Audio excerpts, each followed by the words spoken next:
Okay, y'all. So I'm actually in the process of making a YouTube video on how to redo the exhaust on this tractor, but I figured while I was at it, I would make up another one. And this could actually save a few lives if you pay attention and do some of what I say. I'm not going to guarantee all of what I say is correct or true, so don't hold me to. If anything goes wrong with your rig, don't hold me to anything that I said on this video. To put it bluntly, I'm not accusing anybody, not calling anybody names, but I can't control your stupidity, so remember that. Anyway, I was going to show you a couple of things that you need to know before you ever hook onto a trailer and try to pull it. First of all, remember, trailers, they add length to your vehicle, they add weight to your vehicle, and they keep your vehicle from handling like your vehicle normally does. For instance, this is, I believe, a 20-foot deck on this trailer. I'm not real sure. It's a gooseneck trailer. It's a very nice gooseneck trailer hooked up to our flatbed, 1 ton. It's got brakes on both axles. It's got a lot of braking power. When you pull this trailer empty, you just basically have to turn the brakes off because they're so sensitive that you will burn your tires off if you hit the brakes very hard with it empty. Alright, one thing you want to remember, make sure your vehicle can handle the trailer and the weight that you will be pulling with that. A lot of the times you can find your information right in here inside the door. It will tell you all kinds of information, tell you your gross vehicle weight. If not, check your owner's manual, look up specs online, whatever you've got to do.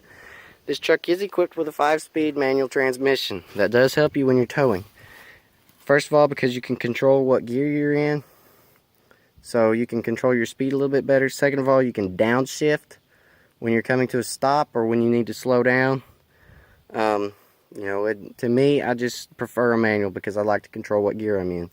It has a brake controller. You will have to have that if you're pulling a certain weight. You do not want to tow without one. Second of all, you want to make sure that your trailer is hooked up correctly. Make sure if you're pulling a gooseneck that your latch is latched and you have tow chains on, safety chains. This has a breakaway brake system. Make sure your breakaway cable is connected. That's this right here for us. Make sure your trailer height is adjusted correctly. If you're using a bumper pull, make sure your hitch is the correct level. Make sure your hitch can handle the weight you're pulling. I cannot stress that enough. We've got a 30,000 pound ball on this trailer. On this truck, we will never be pulling that much weight with this truck. It physically will not pull that much weight, but we have a big ball on it because that's what they had. Check your trailer specs, make sure it can handle what you're carrying. Make sure you can secure your load to your trailer. As you can see, I've got this tractor tied down. We generally have a standard when we're tying down our equipment. We have a routine that we go through. On this one, we hook through the front of this bumper. It's a very heavy bumper. It's going to hold the tractor down. And we go through the rear wheels, okay? On this one, I went as far ahead as I did because I'm having to repair the exhaust on it. And the exhaust is hanging. I didn't want that to go break while I was on my way. Make sure your whatever you're towing will fit on the trailer. This is a tight fit. We had another tractor that would rub the fenders on each side. While I'm at it, let me hop up here and turn the battery off of this tractor. I'll keep talking. Make sure when you go to load your equipment too that you're very careful. There are so many things that could go wrong when you try to load up equipment. If one of your wheels slips off or whatever, remember, stay off your clutch if you're on a tractor or a piece of equipment. Let the transmission and the engine work to help slow you down. When you put it on the trailer, I put this one in second, ease it up on the trailer, same thing coming off. I keep it in a low gear. When you secure your load, this is a big mistake that a lot of people make. A lot of people will put their straps and their boomers on the driver's side of the trailer. Why? Some people claim you can watch it in your mirror. This truck, with those mirrors, you're not going to see down the side of your trailer. You're not going to be able to watch it.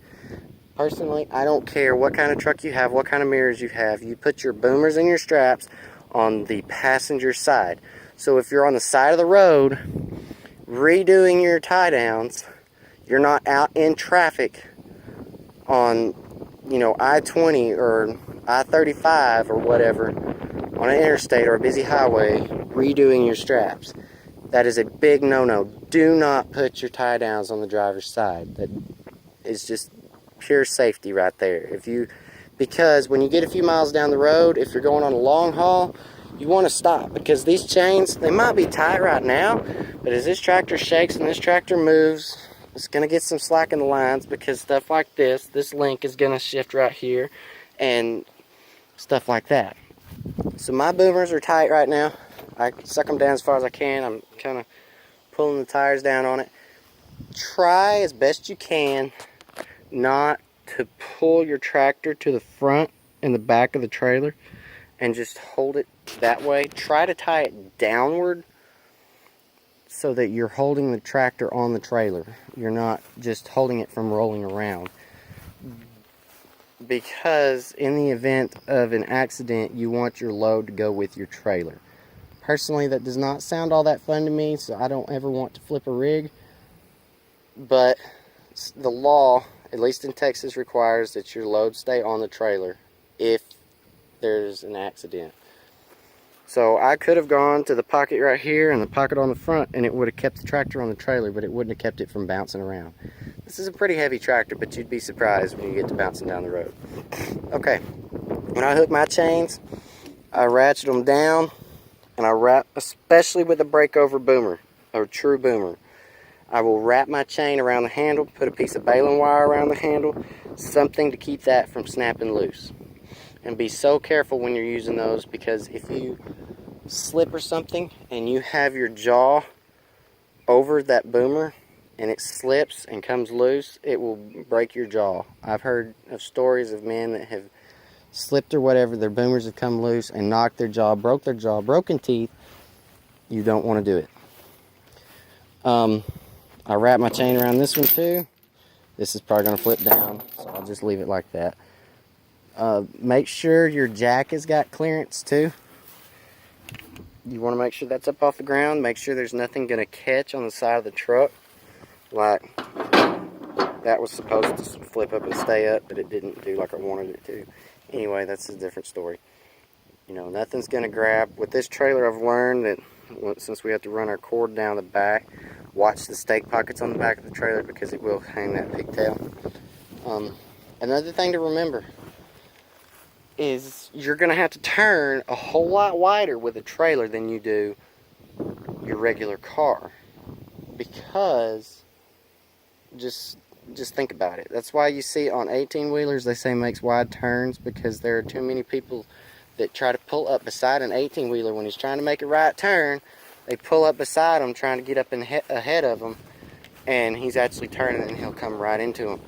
Make sure your lights work, because you cannot see the truck lights with a load on here. I cannot stress enough though, make sure your load is not too big. A lot of the time, like with that little trailer over there, if I don't have lights and it's empty, I'm not as concerned. If it has something on it that's blocking the view of the lights, I'm very concerned. We do the best we can to keep our lights functioning.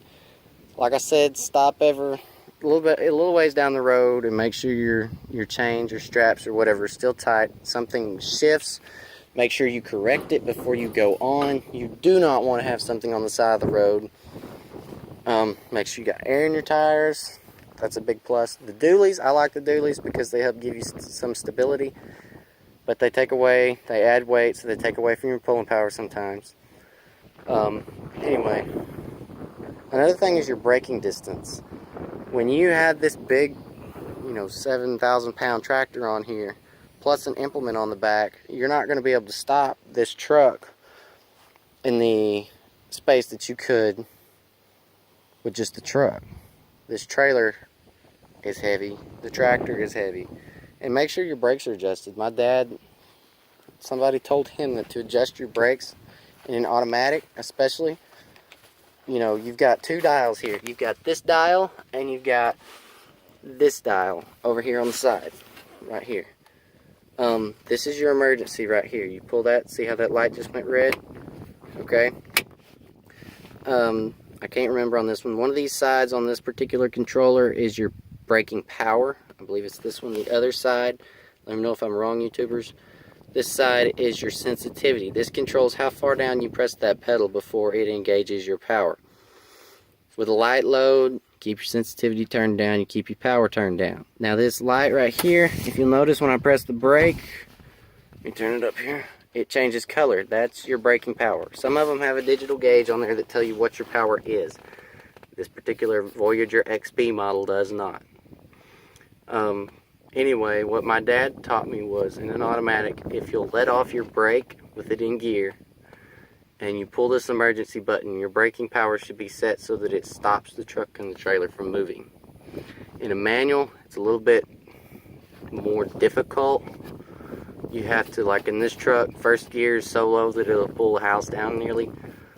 You put it in second, get it to rolling, and pull your emergency brake, and even then it's not always set correctly. It's just something you got to kind of learn about. But if you have not ever pulled a trailer before, I beg you to please talk to somebody who has before you hook onto a load and try to pull it. Doesn't matter if it's a boat, whatever. Especially if you're going to be pulling a gooseneck, because the gooseneck pivots there instead of at the back of the bed. It took me a little bit to get used to pulling a gooseneck when I first started pulling this rig, especially because your axles are so far back. Which brings up another point. When you load this trailer, you want the weight, the majority of the weight, you don't want all your weight anywhere from behind this rear axle back. That will cause your trailer to fishtail. I set mine, you notice it's centered it's roughly centered between those two axles. You don't want to put all your weight on the front, because that's going to pull the back of your truck down, lift up the front of the truck. You're not going to be able to steer like you should. It's not going to brake right. It's not going to handle right. Try to get your trailer, see, step back here. See about how level that is? That's about how you want it when you're towing. With a gooseneck, you can leave it pointed up a little bit. It's not going to hurt anything. Just like I say, do not put your weight on the back, and don't put it all the way at the front. For a while, when I would pull my four-wheeler on that trailer, would pull it all the way up to the front with my little half-ton truck. It would tow like terrible. With my dirt bike, I have to, because that's the only way to strap it down, but it's only 300 pounds, so it's not that bad. And another thing, make sure your load is centered this way too, because if you have that load all the way to one side, or farther to one side, like this tractor's not exactly centered, but if you've ever put one on a trailer, you know it's hard to get it centered. Anyway, if you put that to one side and you start trying to go 60, 70 miles an hour down the highway, you're going to start to fishtail. And it's something, the only thing that you can do to stop it is to just slow down. And that's why you see so many people on the side of the road with the trailers, because they get to fishtailing, they ruin their tires, they have a wreck, whatever.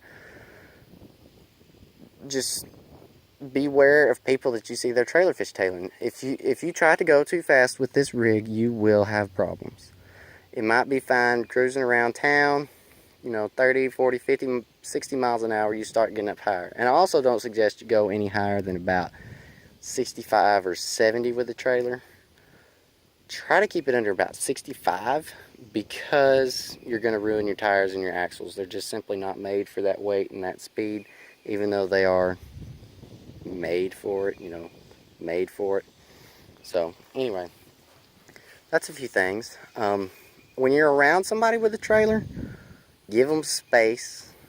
Don't ride their rear end. If I can see you when I'm sitting in that cab looking out my rear view mirror, if I can see you underneath this tractor, you are way too close to me. You are probably about 15 feet behind me. That's way too close, going 50 miles an hour down the highway. Because if one of these chains fails, that tractor's coming off. If I've got to stop abruptly, you're coming right into my trailer if you're not paying attention. And if somebody's coming up on you with a big load, don't make sudden stops and pull out in front of them and all that. Just remember, give us space. I nearly creamed people before. And at a red light, if you're cruising along and I've got this rig and I'm behind you, and that light turns yellow from me to that gate, which is probably maybe 50 yards, and you're in front of me and you have time to stop, in 50 yards, depending on what speed I'm going, that might not be enough room. Or I might need that little bit of space that your vehicle takes up. When I'm pulling a heavy trailer, if the light turns yellow and I can't stop, I'm not going to try. I'm just going to get on through the light, because I have literally been in places before where I have felt like I am not going to stop. I'm going to be stopped in the middle of the intersection. That's not exactly what I like to do. So just remember, give us space. Please respect us. If you see somebody with a trailer, don't flip them the bird. Don't do stupid stuff around us, because we're doing our best to pay attention. You know, we can't help it if we have a heavy load and we're having to go slow. Try to be courteous, you know. And 18-wheeler drivers, truck drivers will tell you, you know, we're doing the best that we can to keep from running over you, but we can't help your stupidity. You know, if you suddenly slam on your brakes and decide you need to slide into McDonald's, you know, we can't help it. If you, because your little smart car can stop within 10 feet, but this thing might take, you know, 10 yards or better, depending on what speed we're going. Like I say, please, if you haven't ever towed a trailer and you're thinking about it, talk to somebody who has. I've been pulling trailers since pretty much I've been driving. I was pulling trailers. I was pulling that trailer over there with this truck when I had my permit. You know, I've been pulling trailers for a while. If you're going to pull a trailer, try to find somebody who has that will ride with you to give you some pointers, because it's not easy breezy. And remember, this trailer, when you go to back up, it's not going to back up like your car backs up. As you can see, this trailer's angled with the truck. That will throw you off if you're trying to back up, because if I turn that steering wheel counterclockwise and my truck is turning, the rear end is coming to the left.